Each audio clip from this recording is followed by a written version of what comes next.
बच्चों साथियों नमस्कार। मैं सत्यपाल सियाग आपका स्वागत करता हूं आपके अपने YouTube channel easy physics bye Satyapal Siyag के अंदर। 12th क्लास का हमारा कोर्स चला हुआ है जिसके अंदर हम करंट इलेक्ट्रिसिटी को डिस्कस कर रहे थे। एक चैप्टर हमने डील कर लिया है। आज हम सेकंड चैप्टर पे बढ़ते हैं। सेकंड चैप्टर बहुत ही ज़्यादा इंपॉर्टेंट है for your board point of view, चाहे वो CBSE हो चाहे वो HBSE हो, क्योंकि हर बार यहाँ से 3 से लेकर 4 नंबर का जो कार्यवर्क होता है वो आता ही आता है जी हर पेपर के अंदर। तो इसलिए इसको बड़े ध्यान से समझेंगे। फिर भी अगर किसी को कोई प्रॉब्लम है तो आप पर्सनली व्हाट्सएप पे टेक्स्ट करके अपनी प्रॉब्लम ले सकते हैं। तो आज हम इसकी शुरुआत करते हैं। तो यहाँ पे 2 किरचॉफ्स लॉज पढ़े जाएंगे। किरचॉफ नाम का साइंटिस्ट था, उसने 2 नियम दिए थे। उन 2 नियमों को हम डिस्कस करने वाले हैं जी। वो क्या कहते हैं?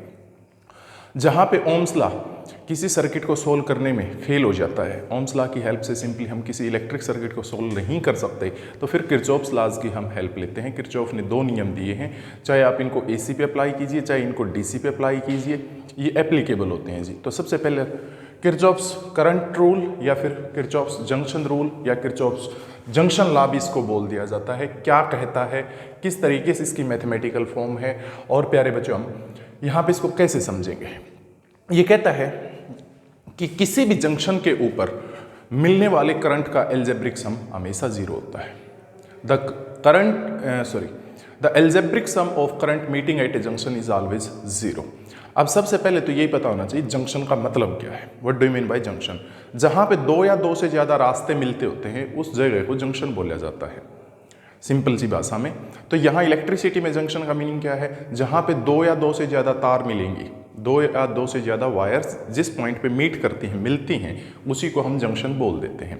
तो ये कहता क्या है? इट स्टेट्स दैट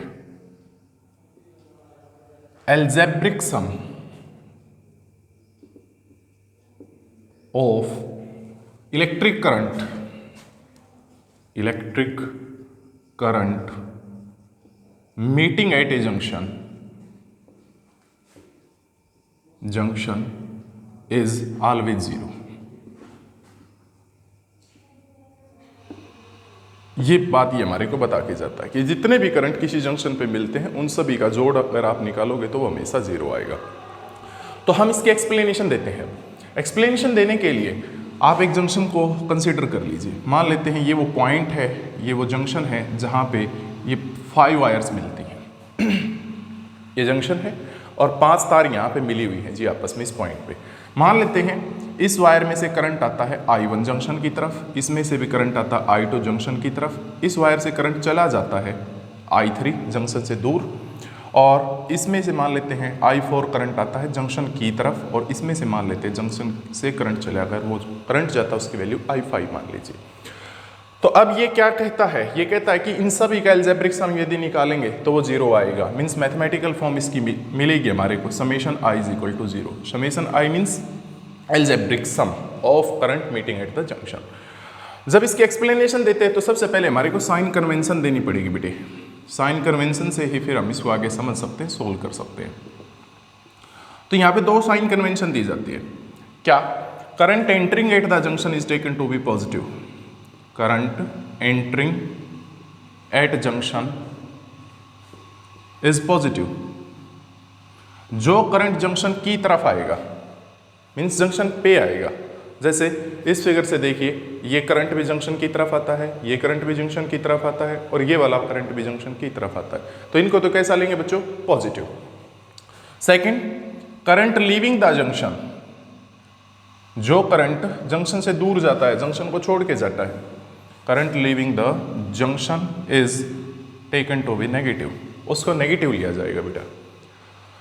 अब यहाँ पे अगर फिगर से देखें, I3 करंट जंक्शन को छोड़ के जाता है, जंक्शन से दूर जा रहा है, तो इसलिए ये नेगेटिव होगा। I5 जो यहाँ पे है वो भी क्या है बेटे? हमारे पास जंक्शन से दूर जाता है, तो इसको भी कैसा लेंगे? नेगेटिव लेंगे। तो 2 साइन कन्वेंशन यहाँ पे दी जाएगी किरचॉफ्स जंक्शन लॉ को समझने के लिए। अब हम अप्लाई करते हैं किरचॉफ जंक्शन लॉ इस दिए हुए जंक्शन के ऊपर। कैसे अप्लाई करेंगे? ये कहता है कि इन सभी का एल्जेब्रिक सम 0 होना चाहिए। तो जो पॉजिटिव करंट है उनको पॉजिटिव ले लीजिए, जो नेगेटिव करंट है उनको नेगेटिव ले लीजिए, उन सभी का जोड़ 0 के बराबर पुट कर दीजिए। तो सबसे पहले पहला करंट I1 है, जंक्शन की तरफ आता है तो ये पॉजिटिव लिया जाएगा, प्लस दूसरा करंट I2 ये भी जंक्शन की तरफ आता है तो ये पॉजिटिव लेंगे, प्लस तीसरा करंट I3 है, ये जंक्शन से दूर गया, जंक्शन से दूर गया तो ये नेगेटिव लेंगे, तो plus bracket -3 minus I3 plus I4 पे ध्यान दीजिए, I4 भी जंक्शन की तरफ आता है तो ये भी पॉजिटिव लेंगे भाई, प्लस नेक्स्ट I5 हमारे पास है, तो I5 चूंकि जंक्शन से अवे गया तो इसको नेगेटिव लिया जाएगा। हमने सभी का जोड़ निकाल दिया पांचों करंट का, this plus this plus this plus this plus this, और अकॉर्डिंग टू जंक्शन रूल ये क्या आएगा बेटे, 0 आएगा। अब आप यूं भी कह सकते हैं I1 plus I2 plus I5, जो पॉजिटिव वाले थे इकट्ठे कर दिए, plus minus I3 minus I5, इनमें से माइनस कॉमन लेंगे तो प्लस माइनस माइनस हो जाएगा, I3 plus I5 is equal to 0। अगर इसको इस तरफ लेके जाएं तो ये पॉजिटिव हो जाएगा, इसको अगर इस तरफ लेके जाएं तो क्या हो जाएगा बेटे, हमारे पास पॉजिटिव हो जाएगा। अगर ये पॉजिटिव हो जाएगा तो क्या करेंगे आप, I1 plus I2 plus I4 is equal to I3 plus I5, ये होगा जी। Now this is the total current entering at the junction, ये वो टोटल करंट है जो जंक्शन के ऊपर एंटर करता है, एंटरिंग करंट है जी ये वाला। This is the total current leaving the junction, ये वो टोटल करंट है जो जंक्शन को छोड़ के जाता है, जंक्शन से दूर जाता है। तो पता ये चले हमारे को total current entering at junction is equal to total current leaving the junction, ये इसकी समझने की बात थी। लीविंग द जंक्शन मीन्स जितना किसी पॉइंट के ऊपर टोटल करंट आएगा उतना ही टोटल करंट उसको छोड़ के चला जाएगा, ये किरचॉफ का पहला लॉ कहता है। तो means there is no loss and no gain in the current at a junction. तो जंक्शन के ऊपर जब करंट मिलते हैं तो कोई उनमें ना तो लॉस आएगा ना ही गेन आएगा। तो इसलिए इसका प्रिंसिपल क्या है, इसका प्रिंसिपल ये बन जाता है, it is based on law of conservation of charge. ये किस पे बेस्ड होता है बेटे, प्रिंसिपल अगर कोई पूछे आपसे तो it is based on law of conservation of charge. जैसे चार्ज को ना आप क्रिएट कर सकते हैं ना डिस्ट्रॉय कर सकते, वैसे ही अगर किसी जंक्शन पे टोटल करंट आता है तो उतना ही आगे चला जाता है। तो इसलिए प्यारे बच्चों हमारे पास ये law of conservation of charge के ऊपर बेस्ड होता है।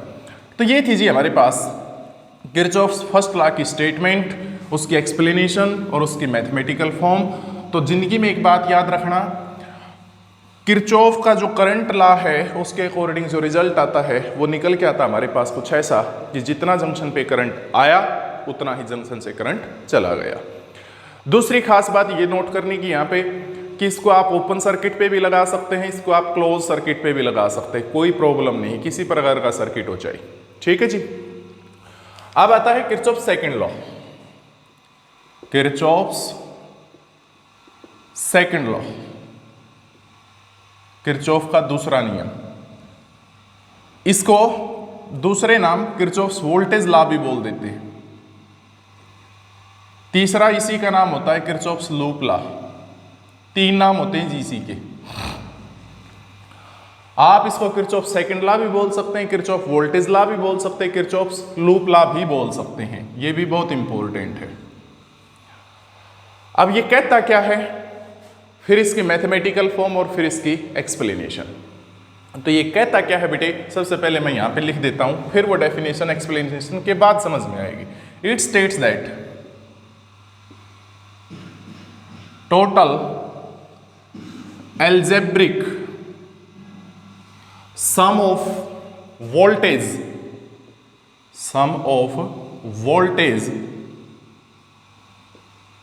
in a closed circuit, circuit कैसा होना चाहिए बेटा, closed. It states that total algebraic sum of voltage is a closed circuit is always equal to the algebraic sum of product of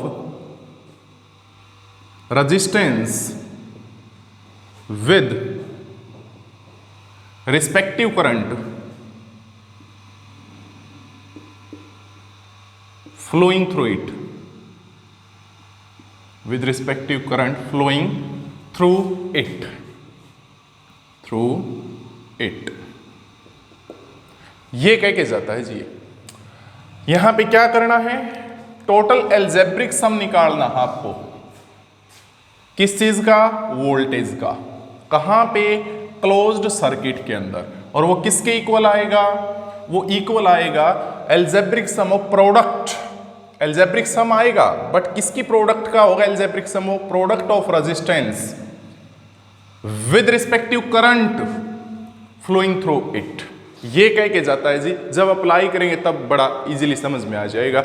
mathematical form इसकी कुछ यूं बनेगी, algebraic sum of voltage means summation E, क्योंकि यहां पे voltage और EMF को ई से नोटेशन दी जाती, तो summation E is equal to summation, algebraic sum है किसका, product of current with resistance, यानी समेशन आई आर।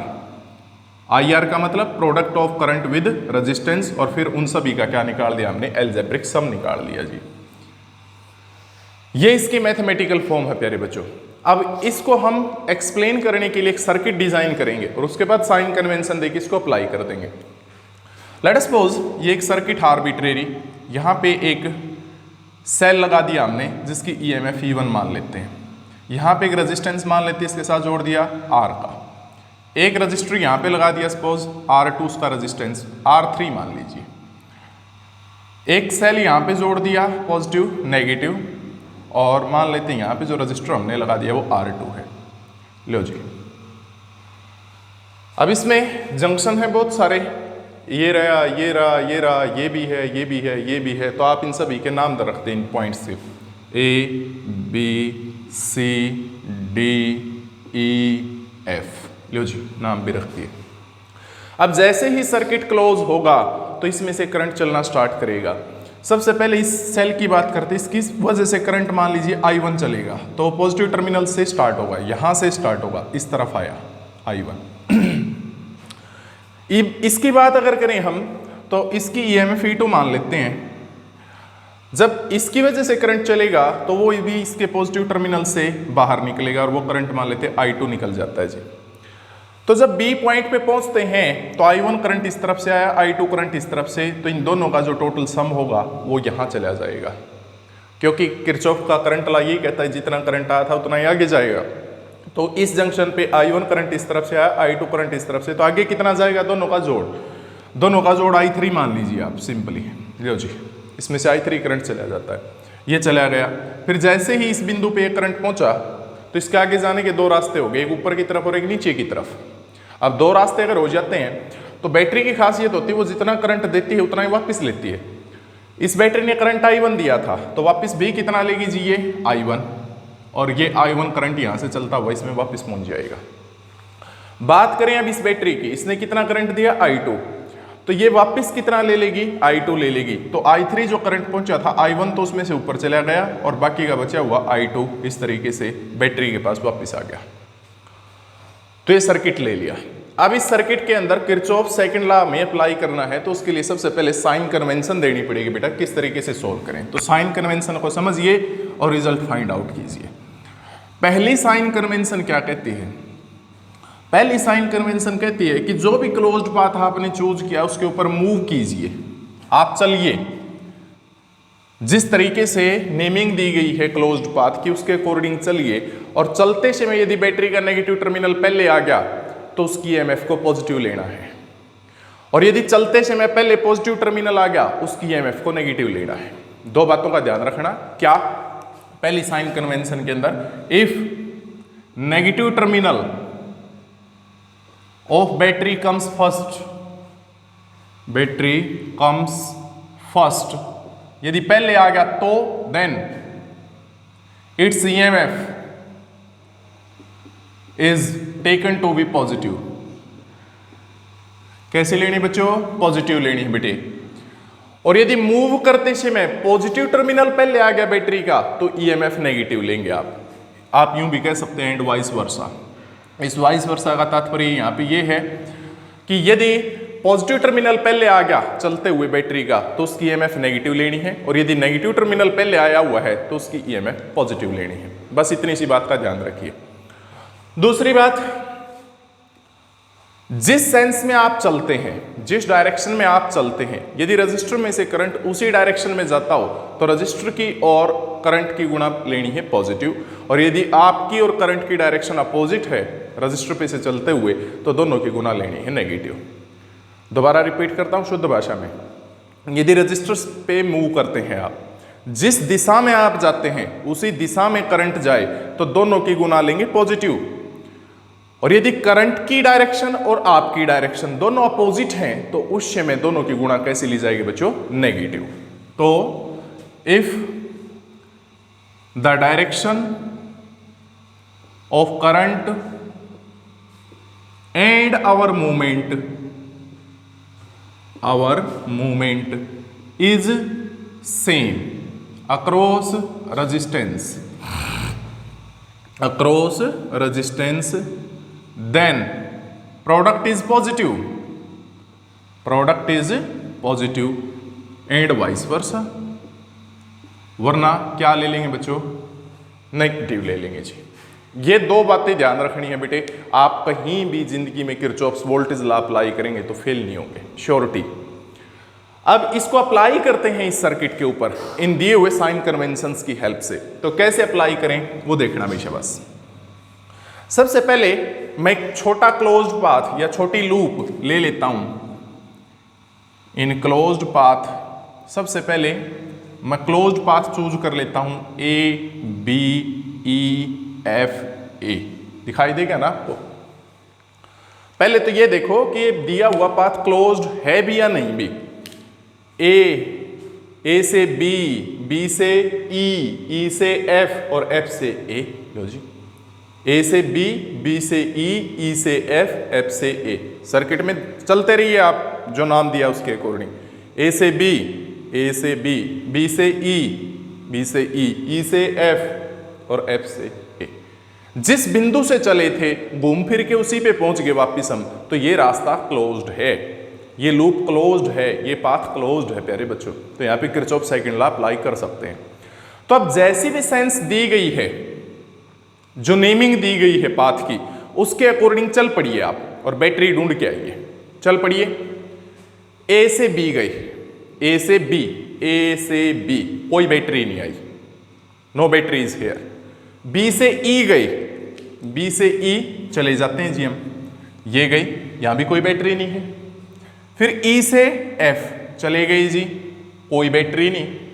फिर एफ से ए, जब एफ से आप ए की तरफ जाओगे तो ध्यान देना ये बैटरी आई भाई। जब आप एफ से ए की तरफ जाते हैं तो ये बैटरी आती है, दिखाई देगी मेरे को, आपको भी दिखाई देगी। और जब एफ से ए जाते हैं तो पहले कौन सा टर्मिनल आ रहा है इसका बैटरी का? Negative terminal. कौन सा है बच्चों? Negative terminal. क्योंकि जब एफ से ए गए तो पहले किस पे पहुंचे आप? छोटे डंडे पे। छोटे डंडे का मतलब नेगेटिव टर्मिनल पे। पॉजिटिव बाद में आया है।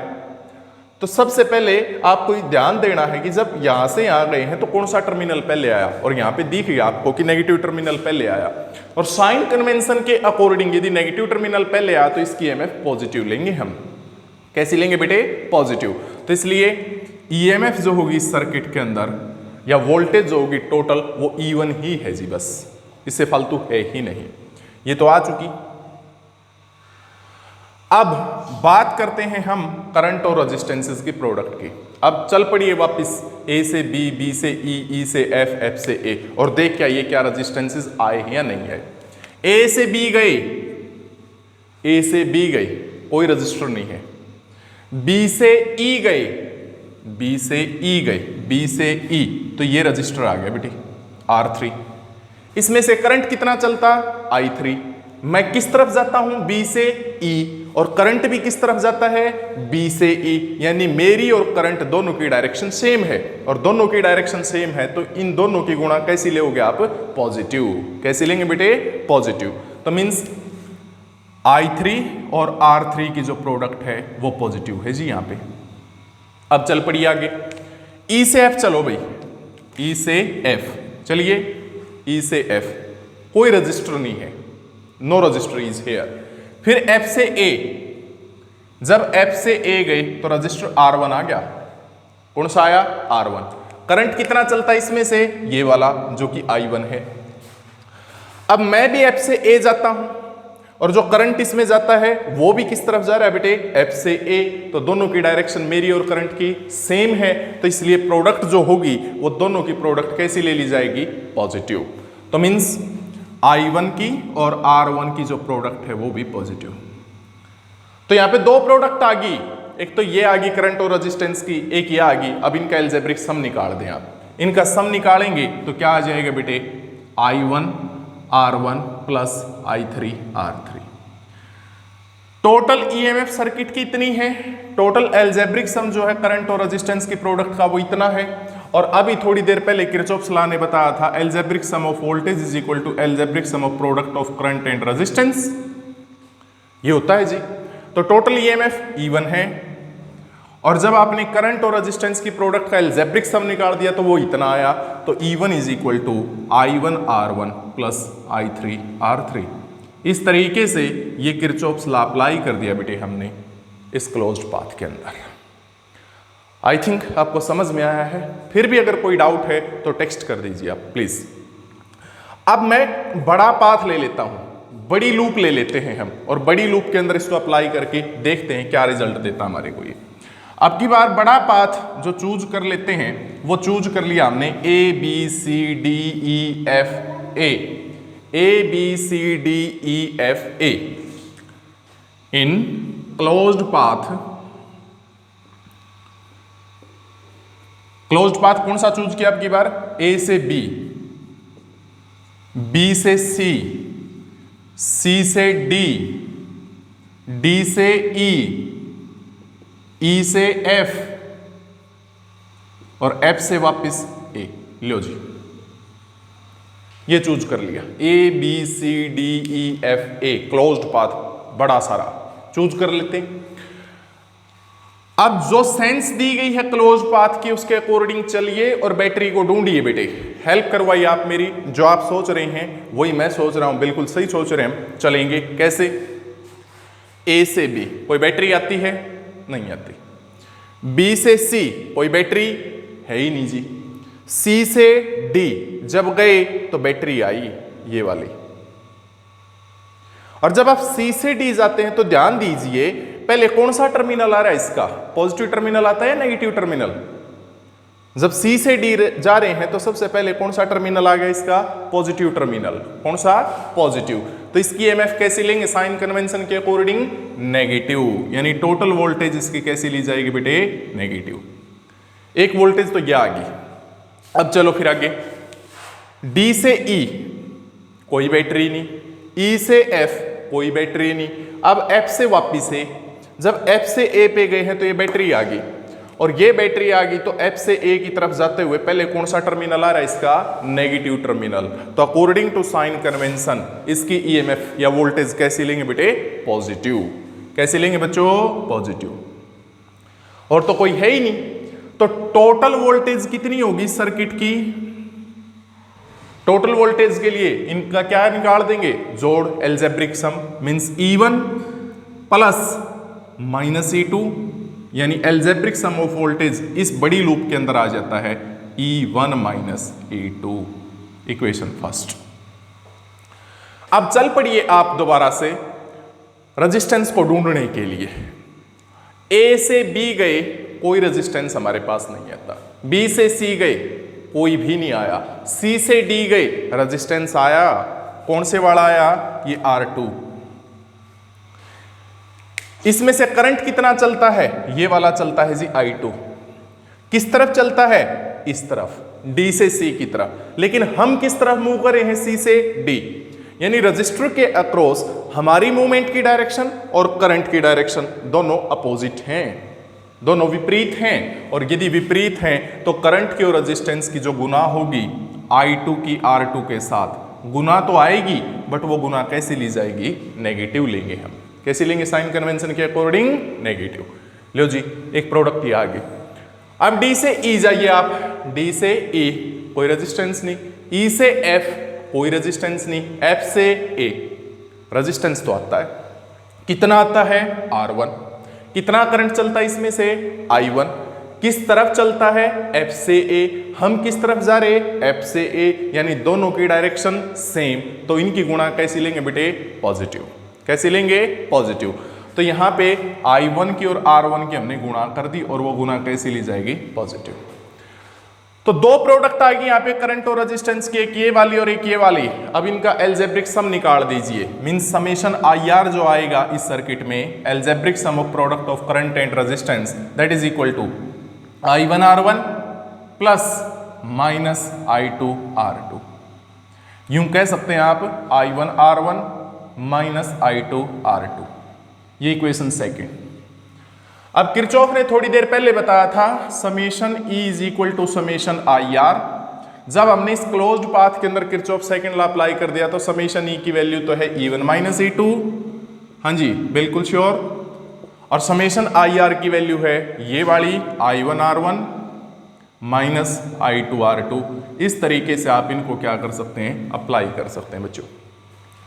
तो ये था जी किरचॉफ्स वोल्टेज लॉ की एक्सप्लेनेशन, बहुत ज़्यादा इंपॉर्टेंट है आपके बोर्ड पॉइंट ऑफ व्यू से, और न्यूमेरिकल जब आप सोल्व करेंगे तो बहुत ज़्यादा हेल्प यहाँ से आपको मिलेगी।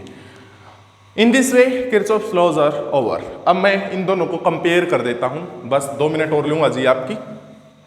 दोनों को यदि कंपेयर करें तो क्या इनके बीच में कंपैरिजन की जा सकती है।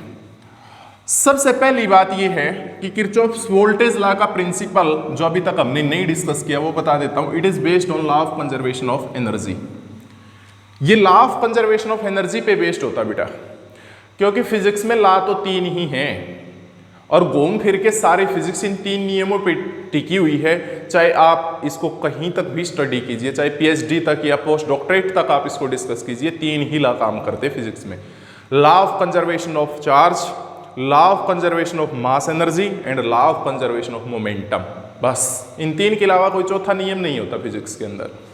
तो यहाँ पे जो हमारा सेकंड लॉ है वो law of conservation of energy पे बेस्ड है। तो कंपैरिजन अगर करें, यहाँ पे करंट लॉ ले लेते हैं जो पहला लॉ था, और यहाँ पे वोल्टेज लॉ ले लेते हैं जो दूसरा था। सबसे पहला, it is based on law of conservation of charge. ये तो law of conservation of charge पे बेस्ड है, C से चार्ज, C से करंट, तो चार्ज के कंजर्वेशन पे बेस्ड है। It is based on law of conservation of energy. किस पे बेस्ड है बेटा, law of conservation of energy. Okay, next हमारे पास दूसरा, it is applicable to both open and closed circuit. ये चाहे ओपन सर्किट हो चाहे क्लोज सर्किट हो, वहां पे एप्लीकेबल है, but it is applicable only when circuit is closed. ये तभी एप्लीकेबल है जब सर्किट क्लोज्ड हो, ओपन सर्किट पे काम नहीं करेगा। तीसरी बात, इसकी मैथमेटिकल फॉर्म ऐसी है summation I is equal to 0, और इसकी मैथमेटिकल फॉर्म ऐसी है summation E is equal to summation IR। लो जी, ये इनके बीच में कंपैरिजन थी बेटा, ये तुलना थी दोनों लॉज के बीच में। आशा आप लोगों को समझ में आया होगा।